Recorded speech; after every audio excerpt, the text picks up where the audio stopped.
এবার প্রতিশোধ নিতে বড় আকারে হামলা শুরু করেছে লেবাননের হিজবুল্লাহ যোদ্ধারা।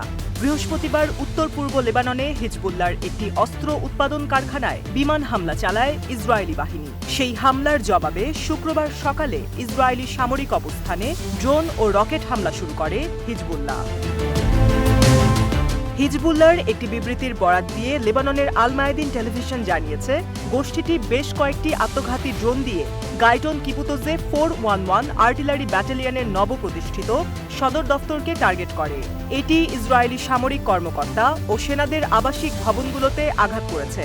ড্রোনটি তার নির্ধারিত টার্গেটে সুনির্দিষ্টভাবে আঘাত করে এবং সেখানে বেশ কিছু হতাহতের ঘটনা ঘটেছে বলে নিশ্চিত করেছে হিজবুল্লাহ।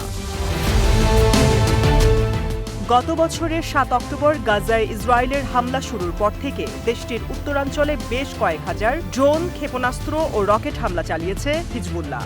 এসব হামলার অধিকাংশই ছিল সীমান্তবর্তী এলাকায়। তবে এবার ইসরায়েলের বেশ ভেতরে হামলা চালালো তারা।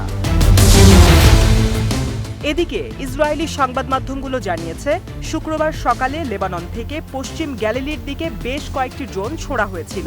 এই ঘটনায় আশেপাশের বসতিগুলোতে সাইরেন বেজে ওঠে।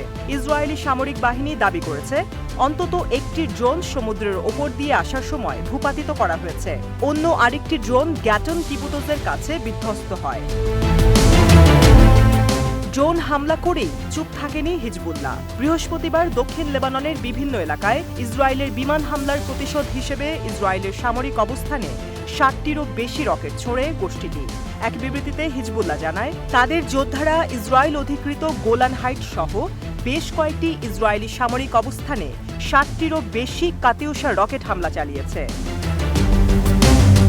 এদিকে ইসরায়েলি যুদ্ধবিমান হাওলা, আল রিহান, সুজোদ এবং আইতা আল শাবের দক্ষিণ সীমান্ত গ্রামগুলো ও ওয়াদি সালুকি জেলায় বোমা বর্ষণ করে। এছাড়া আর্টিলারি ইউনিট সাদা ফসফরাস বোমা দিয়ে রাসায়া, আল ফুখার এবং আল খিয়ামের গ্রামগুলোতে হামলা করে। সেই সাথে থেমার জায়ুন সমভূমি, আল ওয়াইদা পাহাড় এবং ইয়ারিন গ্রামেও তারা গোলা ছোড়ে। এই ঘটনায় মার জায়ুনের 2 পশুপালক আহত হয়েছে বলে জানা গেছে। লেবাননের সরকারি ন্যাশনাল নিউজ এজেন্সি জানিয়েছে, বৃহস্পতিবার দক্ষিণ লেবাননে একটি ইসরায়েলি ড্রোন একটি গাড়িতে আঘাতের পর 2 জন নিহত হয়েছে। টায়ারের রামাদিয়া ও কানার মধ্যবর্তী রাস্তায় একটি চলন্ত গাড়িতে লক্ষ্য করে হামলাটি চালানো হয়। গত 7 অক্টোবর থেকে গাজায় নির্বিচার হামলা চালিয়ে যাচ্ছে ইসরায়েল।